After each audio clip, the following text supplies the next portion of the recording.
I am headed to my favorite nettle patch in Issaquah.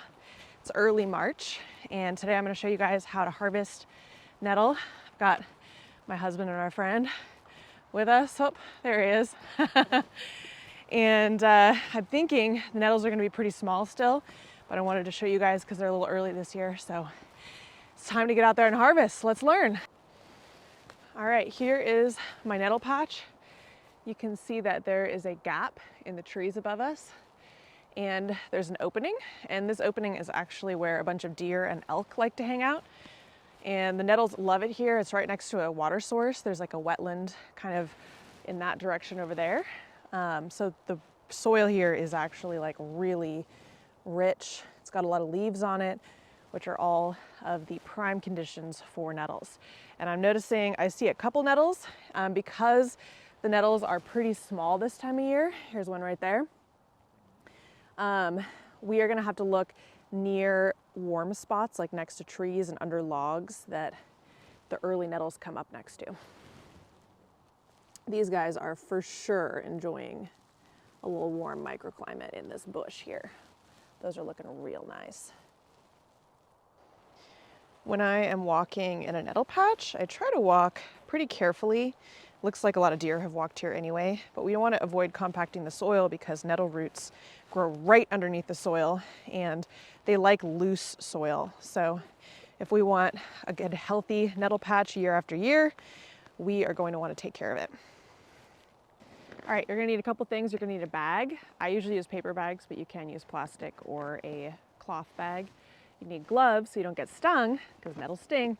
And I like to use scissors to clip, but you can also use a knife or you can use clippers. Let's look at nettle ID really quick. So nettle has these bracts here. There's actually 4 of them right where the leaf stem meets the main stem. You'll also notice that this guy is pretty darn hairy on the stem and on the leaf stems and on the leaves themselves, especially on these terminal leaves that are happening at the very end. And those little hairs are actually what stings you, so you don't want to touch the really hairy nettles. Nettles also have a somewhat square shaped stem, kind of like things in the mint family, though it is not in the mint family, it's in the nettle family.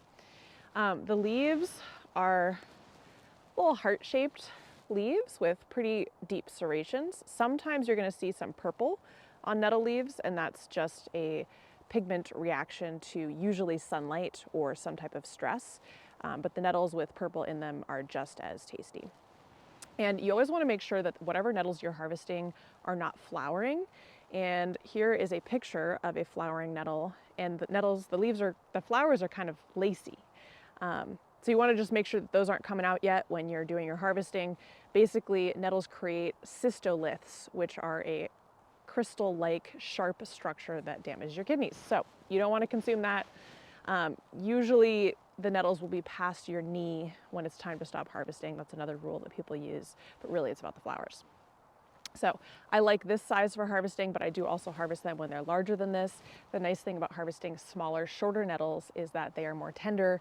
The stems can get a little bit fibrous as they get older, and so you may want to pick the leaves off and discard the stems if you're harvesting older nettles, but younger nettles are okay.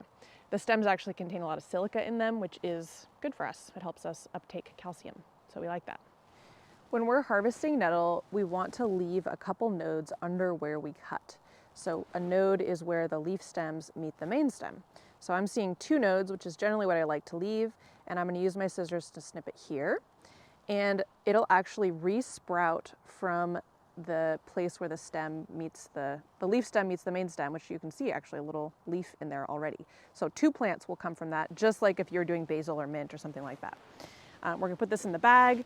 And generally when I'm harvesting nettle, I like to harvest no more than 10% of the sprouts that I see, and I like to kind of distribute my harvest because other plants are using nettle. We want to make sure the patch is here. We don't want to have lasting impacts on the patch. So about 1 in 10 stems, and I love coming to this patch in particular because it's actually really abundant. There are some nettle patches that have like, I don't know, 10 total coming up, and maybe that's not a good place to harvest. So find a place that's super abundant, and remember that you can also plant it in your yard if you don't have a good patch near you. If you are having trouble finding nettles, You can find last year's stems, and in this patch there's like a ton of them everywhere. And the stems by now are a little bit moldy, but you can still feel the square stem between your fingers. And you can also see the opposite branching that nettles has, along with there's like a little line at the node. Nutritional benefits of nettle are one of the reasons why this is so popular. Not only does nettle have a lot of minerals like calcium and iron and magnesium, but it also is high in protein, which is fairly rare for greens. We don't necessarily eat leafy greens thinking like, oh, this is going to give me a bunch of protein. But nettles has a lot more than other leafy greens, which is awesome. Medicinally speaking, nettle has a lot of medicinal actions, one of which is that it's an antihistamine, which is really cool. So people will take nettle tea, usually you dry the leaves and make tea for allergies, but it's also an anti-inflammatory for the genitourinary tract. You just want to watch out because nettle is fairly diuretic, which means it removes fluids from your body. So it can dry you out a little bit. So just in case you're somebody who doesn't want to be dried out a bunch, you might want to avoid nettle tea, but eating nettles does not seem to have that effect.